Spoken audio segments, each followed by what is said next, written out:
What brings you to Arctic Village today? Well, I'm really excited to be here. A colleague of mine, Martin Heinrich of New Mexico, asked me about a year ago if I would come to the Arctic Refuge with him this summer. And so we decided to make a plan to come together. In the Senate, there's so many issues dealing with Alaska or the Arctic Refuge, whether it's the wilderness designation, learning about climate change, polar bear and other shorebirds, the proposals with respect to drilling. There's so many different issues, and I know if we were voting on things in Virginia and my colleagues had never visited, I wouldn't like that. And so I felt like it would be a good opportunity to come. I'm a big outdoors person, so I've always wanted to come, but also it'll help me know more as we tackle some of these issues in the Senate. Sure.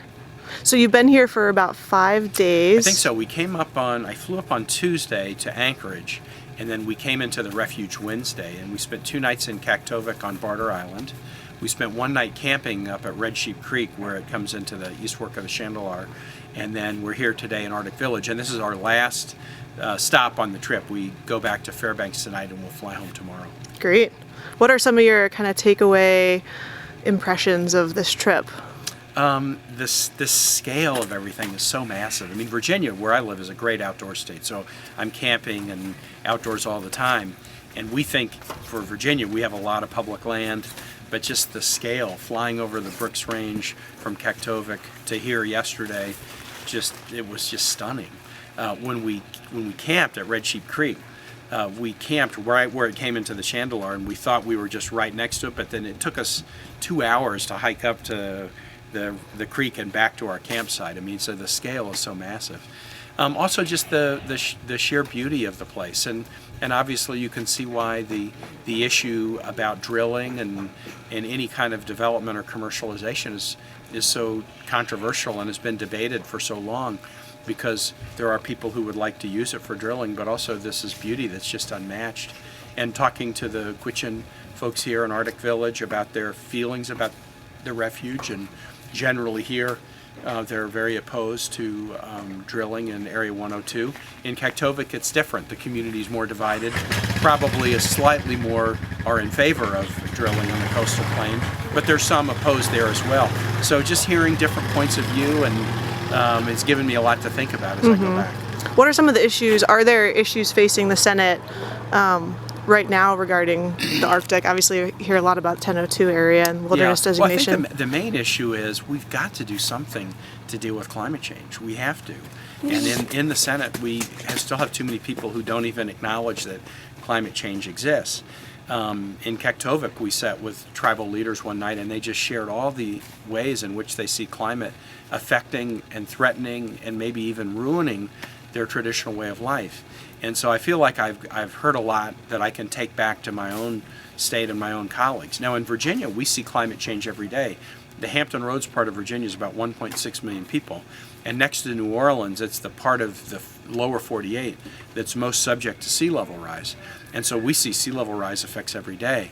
So my own constituents understand it, but sadly the policymakers in Congress haven't yet decided that it's important to do something about it. But I feel like coming up here, I've gotten some more examples, more stories, more energy to try to persuade my colleagues. Great. So did you see any wildlife on your trip? We did. We saw, first time in my life to see polar bears in the wild. We saw a lot of polar bears in Kaktovik. We went out on a boat Wednesday and then went out on a boat again Thursday and saw polar bears both days. We saw so many more birds than I could name, just different kinds of birds, which were great. We also saw doll sheep. We saw a moose today, saw a grizzly bear yesterday, but have not seen caribou. So I'm in here learning about caribou skin canoes, but we hoped as we were traveling yesterday we'd see caribou, and we haven't. Everybody else was complaining about that too. Yeah, but the polar bears were particularly exciting. In Kaktovik, I don't know if you've been, they do a whale hunt traditionally, usually in September, and they try to catch 3 bowhead whales. They catch beluga whales too, but what they do when they catch the whales is the community comes out to butcher the whales, and then they throw all the whale bones on a pile that over time has gotten very large. Well, polar bears love to kind of go use that as their toothpick. So if there's any meat, of course they love that, but even after the meat's all gone, it's like a dog with a bone. Polar bears will swim from barrier islands to this whalebone pile at night. And so it was really amazing to go down and have a chance to see them in action. In Barrow, they had talked about sharing it with the polar bears to kind of help them out. They had that attitude about the resource. I think that's true, and there's very much a sharing mentality with the polar bears, but they're a little nervous because the polar bears are getting a little more aggressive is the wrong word, but just fearless, and so they're into town a lot more. We saw a sow and 2 cubs right in Kaktovik the morning we left, when we left yesterday morning, Friday morning, and they generally don't like that. They would like the bears to stay a little bit further away. Because, you know, when the children are out going to school or something like that, it makes them nervous. Yeah, not something you have to think about in Virginia or Pennsylvania, where I'm from. Yeah, black bears on occasion. But certainly nothing so dangerous. Yeah.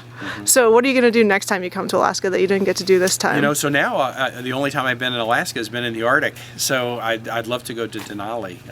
In fact, my oldest son's a infantry commander in the Marine Corps, and he just got back from his first overseas deployment, and he had 2-week vacation, so he and his girlfriend came and they did 6 days of hiking in Denali. Awesome. And he came back, this was about a month ago, with all these pictures, so I hope that will be the next trip. But for a first trip, I'm really glad that we came to the refuge here in the Arctic. It's unlike anything I've ever seen before.